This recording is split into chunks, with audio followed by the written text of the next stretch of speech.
Hello there, and welcome to Banned Book Talk. My name is Colleen. I'm a Youth Services Librarian with the Corpus Christi Public Libraries, and this program is recommended for teens ages 12 and up. Now, the materials we discuss may not always be suitable for everyone, so some parental guidance is recommended, however, censorship is not. With that out of the way, let's go ahead and dive on into today's topic. Today, we are going to be covering To Kill a Mockingbird by Harper Lee. To Kill a Mockingbird was number 7 on the top 10 challenged books of 2020 list. Nell Harper Lee was born on April 28th in 1926 and died February 19th in 2016. She lived in Monroeville, Alabama for the vast majority of her life, born, raised, and passed away there. She went to Huntingdon College in Montgomery for a year and then went to the University of Alabama in Tuscaloosa, where she studied law and wrote for the university newspaper. The only books that I know of that she's written are this one, To Kill a Mockingbird, and Go Set a Watchman, published in 2015. To Kill a Mockingbird was published in 1960 and won the Pulitzer Prize in 1961. It has been a staple of American education since the 1980s. And To Kill a Mockingbird has a lawyer's advice to his children as he defends a black man charged with the rape of a white girl. It's told through the eyes of Scout and Jim Finch as they experience the irrationality of adult attitudes towards race and class in the Deep South in the 1930s. The conscience of a town steeped in prejudice, violence, and hypocrisy is pricked by the stamina and quiet heroism of a man's struggle for justice, but the weight of history will only tolerate so much.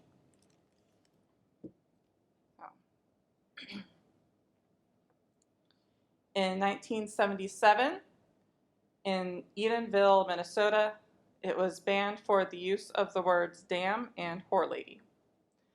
In 1980, in Vernon, Verona, Sherrill, New York, it was challenged for being a filthy, trashy novel.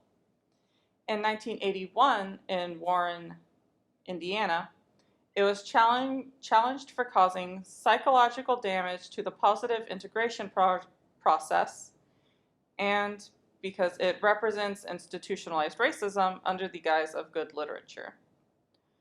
After unsuccessfully trying to ban Lee's book, 3 black parents resigned from the Township Human Relations Advisory Council.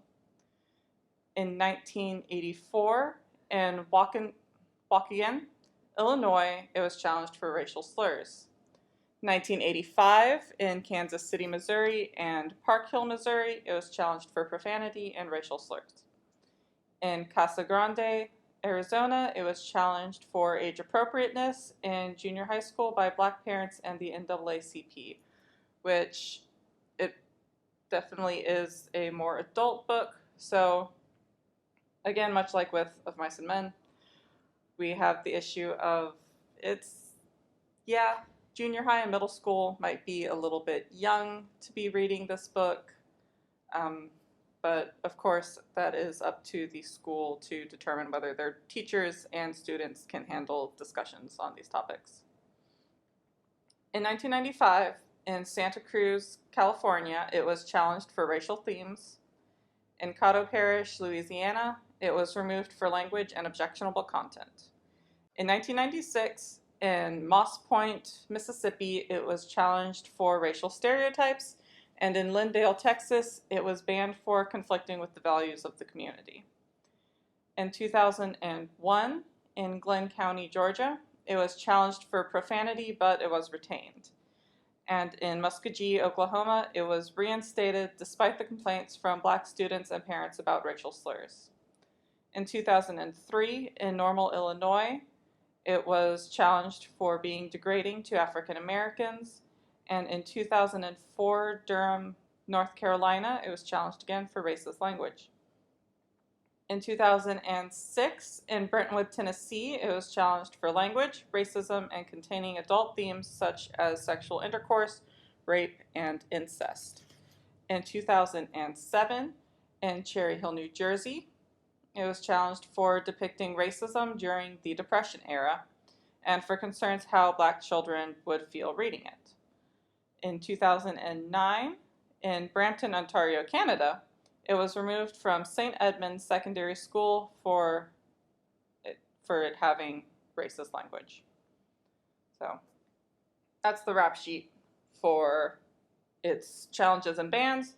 Of course, it also has a history of being on the top 10 list.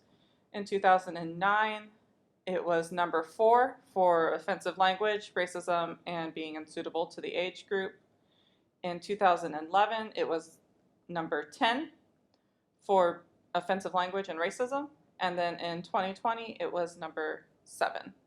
And the reasons given, the reason it was at number 7 was because it was banned and challenged for racial slurs and their negative effect on students, and for featuring a white savior character and its perception of the Black experience. So again, as much as like what we saw with Of Mice and Men, which is also another classic. So it's kind of a thing that we see a lot with classics, is the issue of how the language and depictions used in these novels affect the students, because there has been a noticeable, more negative effect in recent years as we go. And a lot of these books, like To Kill a Mockingbird and Of Mice and Men, have been on the curriculum for the past 40 years about.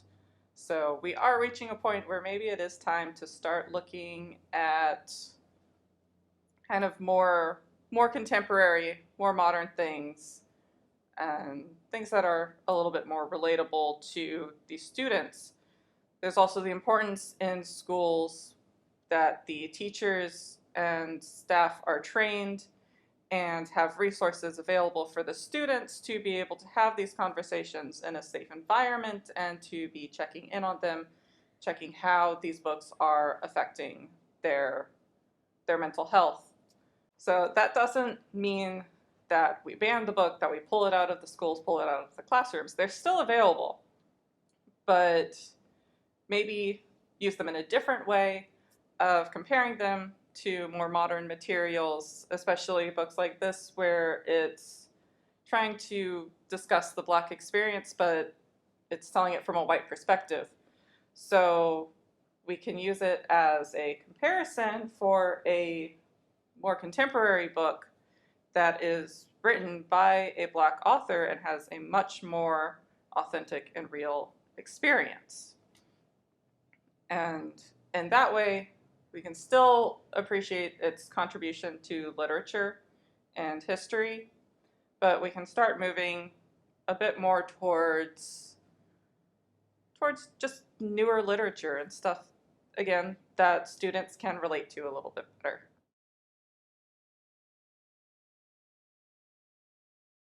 As always, remember that not everyone is going to like every book. Just because you don't like a book doesn't mean that no one else ever will.